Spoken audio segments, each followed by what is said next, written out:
नमस्कार दोस्तों, मैं मनीष कुमार भोज आप सभी का अपने यूट्यूब चैनल पहाड़ एजुकेशन में हार्दिक स्वागत करता हूं। दोस्तों, मैं आज जो श्रृंखला आप लोगों के बीच में लेके उपस्थित हुआ हूं, टीजीटी पीजीटी आर्ट के इंपॉर्टेंट क्वेश्चन जो आपकी प्रतियोगिता परीक्षाओं में पूछे जा सकते हैं। निश्चित रूप में यहां से क्वेश्चन आपके बन सकते हैं। आइए शुरुआत करते हैं आज की श्रृंखला का पहला प्रश्न। देखिए, पहला प्रश्न क्या कह रहा है, चित्रकला किस शैली को रंगों का काव्य कहा जाता है। देखिए, ठीक है, चित्रकला के अंतर्गत ऐसी कौन सी शैली है जिसे रंगों का काव्य कहा जाता है, तो वो कांगड़ा शैली आती है। उसे कांगड़ा शैली के अंतर्गत माना जाता है। कांगड़ा शैली को रंगों का काव्य कहा जाता है। ठीक है, अब दूसरा प्रश्न आप यहाँ पर देख पा रहे होंगे, मुंबई लोकल ट्रेन का चित्र किसने बनाया। ठीक है, ये आपको बताना। मुंबई में जो लोकल ट्रेन है उसका जो चित्र जो बनाया था वो आपका सुधीर पटवर्धन, ये हैं सुधीर पटवर्धन द्वारा इसको बनाया गया। ठीक है, अब तीसरा नंबर का प्रश्न आप देख पा रहे हो कि हंगेरियन जिप्सी गर्ल 1932 किसका चित्रांकन है, किसके द्वारा ये बनाया गया है, ये आपको बताना। देखिए, आप सभी को पता है कि जो अमृता शेरगिल है वो हंगरी में ये रही और हंगरी जिप्सी गर्ल नाम से इन्होंने 1932 का ये चित्रांकन किया है और जो ये चित्र है वो अमृता शेरगिल का माना जाता है। ठीक है, अब देखिए अगला प्रश्न है, चौथे नंबर का प्रश्न है कि राजस्थानी शैली का दूसरा नाम क्या है, ये आपको बताना है। राजस्थानी शैली को दूसरे किस नाम से जाना जाता है, ये भी कह सकते हैं आप। देखिए, राजस्थानी शैली का जो दूसरा नाम हो हिंदू शैली के नाम से हम इसे जानते हैं। पांचवें नंबर का प्रश्न आप देख पा रहे हो, मदर टेरेसा प्रेम व आशा का प्रतीक है, यह किसकी कृति है, ये किसके द्वारा कहा गया है, ये किसी कृति है। यदि आपने एम.एफ. हुसैन जी को पढ़ा होगा तो एम.एफ. हुसैन द्वारा ये कृति बनाई गई है और एम.एफ. हुसैन द्वारा जो फिल्म के जो हीरो हीरोइन हैं, जो नायिका। प्रश्न है कि अतीश कुमार हल्दर का जो जन्म कब हुआ था, ये आपको बताना है। जो इनका जो जन्म हुआ था 1890 में इनका जन्म हुआ था। अतीश कुमार जी का जन्म 1890 में हुआ था। ठीक है, मुझे लगता है ये वाला क्वेश्चन 7वें नंबर का प्रश्न सभी को आता होगा। शर्म की विजय किसकी कृति है। जो ये कृति है ये आपके डीपी राय चौधरी जी द्वारा ये बनाया गया है। ठीक है, डीपी राय चौधरी का कार्य क्षेत्र पूछा जाता है तो ये मूर्तिकार के रूप में ये जाने जाते हैं। ठीक है, अब देखिए 8वें नंबर का प्रश्न, नंदलाल बोस कहाँ के अध्यक्ष ये थे। ठीक है, ये जो नंदलाल बोस थे वो आपके स्कूल ऑफ ओरिएंटल आर्ट के ये क्या थे, अध्यक्ष पद पर ये रहे। और वही 9वें नंबर का प्रश्न आप अपने स्क्रीन पे देख पा रहे होंगे, ऐतिहासिक पत्रिका भारती का आरंभ कब हुआ। ये भारती का आरंभ कब हुआ था, ये आपको पता है। जो ऐतिहासिक पत्रिका के रूप में हम जिसे जानते हैं, भारती का जो आरंभ कब हुआ, तो इसका जो आरंभ हुआ था ये 1877 में। ठीक है, 1877 में इस पत्रिका का आरंभ हुआ था। अब देखिए अगला प्रश्न है कि fine art in India and Ceylon के लेखक कौन है, ये आपको बताना है।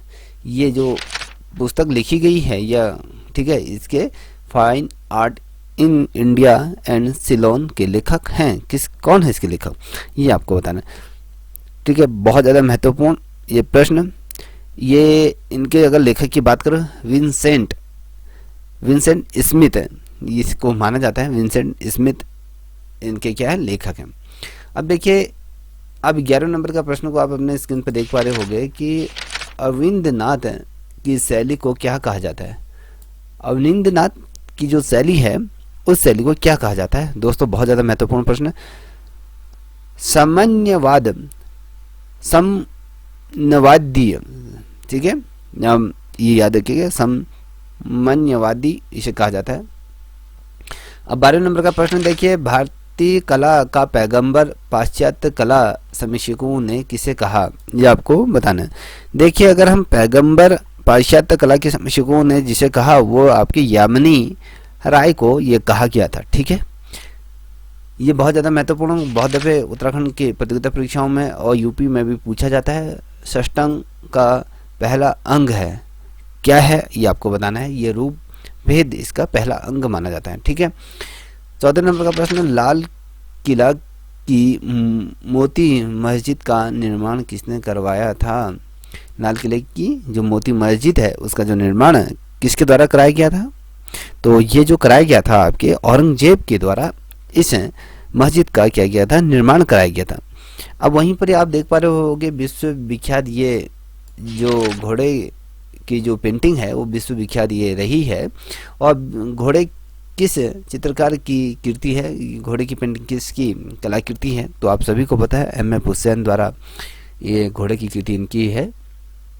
16 नंबर का प्रश्न, खान ए तैमूरिया किस चित्रकार की रचना थी? ये आपको बताना है। खान ए तैमूरिया किस चित्रकार की ये रचना थी? अगर हम बात करें ये दसवंत की ये क्या थी, आपकी कृति थी। दसवंत वो शख्स था जिसने खान ए तैमूरिया का चित्र ये बनाया था। ठीक है, ये वो चित्रकार की रचना इसने की थी। अब देखिए 17 नंबर का, प्रोग्रेसिव आर्टिस्ट ग्रुप कहाँ बना है ये आपको बताना है। देखिए जो ये बना था आपके मुंबई में इस ग्रुप की स्थापना हुई थी।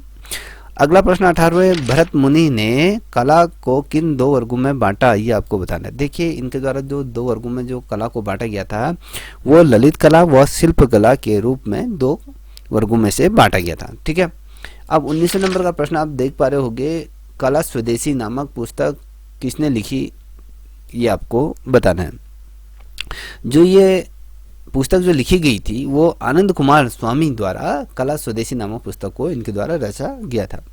अब देखिए यहाँ पर 20वें नंबर का प्रश्न है, ये कह रहा है राजा रवि वर्मा का प्रमुख विषय क्या था? देखिए बहुत ज़्यादा अच्छा ये प्रश्न है।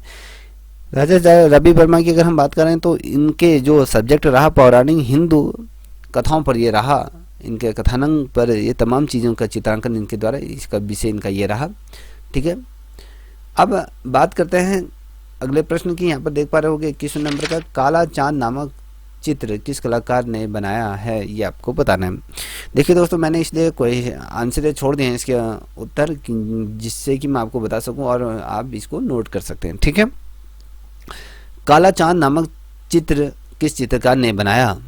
ये आपको बताना है। देखिए ये जो चित्र है वो सतीश गुजराल द्वारा इसको बनाया गया था। ठीक है, 22वें नंबर का प्रश्न आप देख पा रहे होगे, अमृता शेरगिल मुख्य रूप से किस कलाकार से प्रभावित थी? ये आपको बताना है।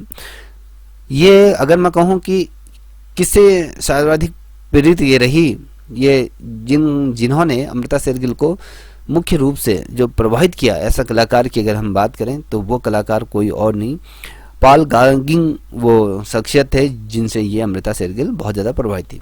देखिए 23वें नंबर का प्रश्न, किस मुगल शासक ने चित्रकला को इस्लाम विरुद्ध करार दिया? इस्लाम के विरोध में चित्रकला को ये कहा, ये आपको बताना है। ठीक है, वो कोई और शख्स नहीं, वो आपके औरंगजेब था जो ये चित्रकला को इस्लाम विरोधी ही मानता था। ठीक है, 24वें नंबर का प्रश्न आप देख पा रहे हो, प्रसिद्ध दिलवाड़ा मंदिर कहाँ स्थित है? ठीक है, ये जो मंदिर है आपके माउंट आबू में ये स्थित है। ठीक है, अजंता की गुफाओं का आकार कैसा है ये आपको बताना। देखिए इसका अगर हम बात करें तो ये यू आकार के घोड़े के नाल की तरह ये है। ठीक है, अर्धचंद्राकार भी हम कह सकते हैं, तो इस आकार का है। अब बात करेंगे 26वें नंबर का प्रश्न है कि कैमरे का आविष्कार कब हुआ? ये जो प्रश्न था आपके 2011 में। ठीक है, 11 में पूछा गया, कई दफ़े ये क्वेश्चन पूछा गया है, याद रखिएगा। कैमरे का आविष्कार कब हुआ? तो आपको बता दूं इसका जो आविष्कार हुआ था ये 1860 में किसका हुआ था? कैमरे का आविष्कार हुआ था। ठीक है, अब देखते हैं अगला प्रश्न को। देखिए 27वें नंबर का प्रश्न, दक्षिण भारत के किस स्थान पर शैल चित्र ये प्राप्त हुए थे? दक्षिण भारत के अंतर्गत ऐसा कौन सा स्थान है जहां पर शैल चित्र प्राप्त हुए थे? ये जो स्थान था सयन कुल्लू वो स्थान था जहां पर दक्षिण भारत के शैल चित्र ये प्राप्त हुए थे। ठीक है, 28वें नंबर का प्रश्न आप देख पा रहे होंगे कि रूप का वर्गीकरण कितने भागों में हुआ है? विशेषकर रूप का वर्गीकरण जो विभाजित हुआ है कितने भागों में हुआ है? तो ये आपके बेसिकली 2 भागों में ये हुआ है। ठीक है, 2 भाग। 29वें नंबर का प्रश्न, अवनी बाबू कोलकाता आर्ट स्कूल के प्रिंसिपल ये कब बने? ये पूछा जा सकता है, बहुत अच्छा क्वेश्चन है। ये जो बने थे 1905 में अवनी बाबू क्या बने थे? आपके कोलकाता स्कूल के प्रिंसिपल ये बने थे। ठीक है, अब देखिए 30वें नंबर का प्रश्न है, मुगल काल के किस चित्रकार को पूर्व का राफेल कहा जाता है? राफेल कहा जाता है, इसकी संज्ञा दी गई है। तो ये बेहजाद वो शख्स था जिसे मुगल काल के चित्रकार को पूर्व का राफेल के दर्जा ये दिया गया था। ठीक है, 31वें नंबर का प्रश्न देख पा रहे हो, पाल शैली का विकास कब हुआ? ये आपको बताना है। देखिए जो ये हुआ था, पाल शैली का जो विकास हुआ था 9वीं शताब्दी में इस शैली का क्या होता है? विकास हुआ था। ठीक, अब देखिए 32वें नंबर का प्रश्न है कि चित्रकला का प्राचीन नाम क्या है? चित्रकला को प्राचीन समय में किस नाम से पुकारा जाता था, ये आपको बताना है। देखिए आलेख्य, आलेख के रूप में इसे जाना था, आलेख्य के रूप में हम चित्रकला का प्राचीन नाम यह है। देखिए प्रथम बौद्ध हम मूर्ति कहाँ प्राप्त ये की गई थी, आपको बताना है। ठीक है, जो ये की गई थी प्रथम बौद्ध हम मूर्ति, तो ये मथुरा में ये पाई गई थी। मथुरा वो मूर्ति कला का प्रसिद्ध केंद्र भी रहा। और 34वें नंबर का प्रश्न, संतवासल किस राज्य के अंतर्गत आता है? तो ये आपको बताना है। ठीक है, ये आता है आपके तमिलनाडु में आता है। और जोगीमारा गुफा किस पहाड़ी में स्थित है? तो ये पहाड़ी का अगर नाम बताएं तो रामगढ़ की ये पहाड़ी में आपका कौन सा जोगीमारा की गुफाएं स्थित है। देखिए देवगढ़ का जो दशावतार मंदिर है कहाँ पर स्थित है, ये आपको बताना है। देवगढ़ का जो दशावतार मंदिर है वो आपके यूपी के अंतर्गत वो आता है। ठीक है, उत्तर प्रदेश के अंतर्गत वो आता है। अब देखिए ब्लू वाटरी का जो निर्माण केंद्र राजस्थान में कहाँ है, ये आपको बताना है। तो उसका जो केंद्र है जयपुर को ब्लू पॉटरी का क्या कहा जाता है? केंद्र कहा जाता है। ठीक है, अब उत्तर प्रदेश में अल्पना को क्या कहा जाता है, ये आपको बताना है। ये लोक कला से संबंधित प्रश्न आ गया है। देखिए चौक पूर्णा इसे कहा जाता है, चौक पूर्णा आपको उत्तर कलेसी अल्पना को कहा जाता है। देखिए अब 39वें नंबर का प्रश्न, काली घाट के चित्र क्या कहलाते हैं? विशेषकर काली घाट के जो चित्र थे उनको किस नाम से पुकारा जाता है? पटुआ चित्रकार के रूप में हम उनको जानते हैं, चित्रों के रूप में हम इसे जानते हैं। ठीक है, अब देखिए यहाँ पर आप देख पा रहे होंगे 40वें नंबर का प्रश्न है, विनय पिटक नामक जो बौद्ध ग्रंथ किस भाषा में ये लिखा गया था? बहुत ज़्यादा महत्वपूर्ण ये प्रश्न, ये पाली भाषा में इसे लिखा गया था। और जगन्नाथ, ये पूरी का जगन्नाथ मंदिर किससे समर्पित है?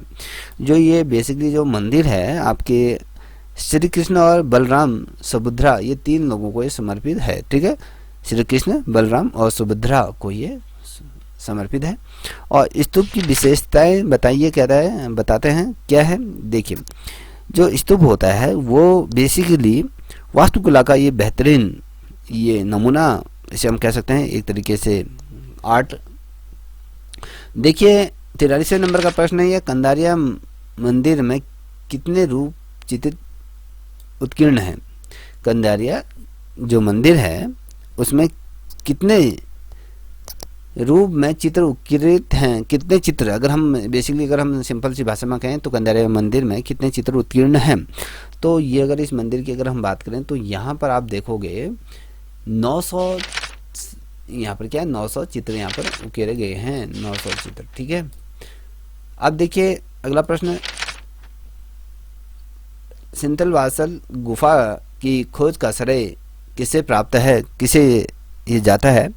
तो ये इस गुफा के खोज का जो श्रेय जाता है प्रोफेसर दुवली को जाता है। प्रोफेसर दुवली वो व्यक्ति है जिसे इसका श्रेय जाता है। देखिए अनाज की ओसाई नामक चित्र किसके द्वारा बनाया गया है, किसने बनाया है, ये आपको बताना है।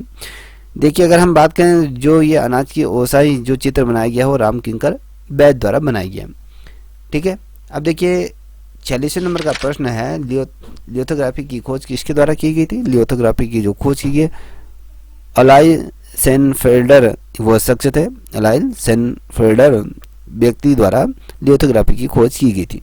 ठीक है, अब देखिए यहाँ पर 47 नंबर का प्रश्न, यूरोप में कला को क्या कहा जाता है? तो यूरोप के अंदर का कला को आर्ट के रूप में कहा जाता है। ठीक। अब 39वें नंबर का प्रश्न देखिए, दक्षिण भारत के बल्लारी के जो प्रागैतिहासिक शैल चित्रों का परिचय किसने दिया? ये आपको बताना है। ठीक है। दक्षिण भारत में जो बल्लारी जो प्रागैतिहासिक शैल चित्र हैं जो प्राप्त होते हैं वो उसका जो परिचय संपूर्ण रूप से किस व्यक्ति द्वारा दिया गया था? तो ये एब घासेट वो शख्स थे जिन्होंने इसकी परिचय दिया था। देखिए, प्रथम पेंटिंग प्रेस कहाँ ये स्थापित हुई? तो अगर हम बात करें कोलकाता में इसको स्थापित किया गया था। देखिए, 50वें नंबर का इस श्रृंखला का अंतिम प्रश्न है, गुजरात में लोक शैली को किस नाम से जाना जाता है? लोक शैली को किस नाम से? साथिया ये नाम से गुजरात में लोक शैली को जाना जाता है। दोस्तों, अगर आपको ये श्रृंखला आपके परीक्षा के मद्देनजर अगर इम्पोर्टेंट लगी हो तो प्लीज़ इस चैनल को भी लाइक शेयर सब्सक्राइब अवश्य करें, साथ ही अपने दोस्तों को साझा करें। तब तक के लिए इतना ही। जय हिंद, जय भारत, जय उत्तराखंड।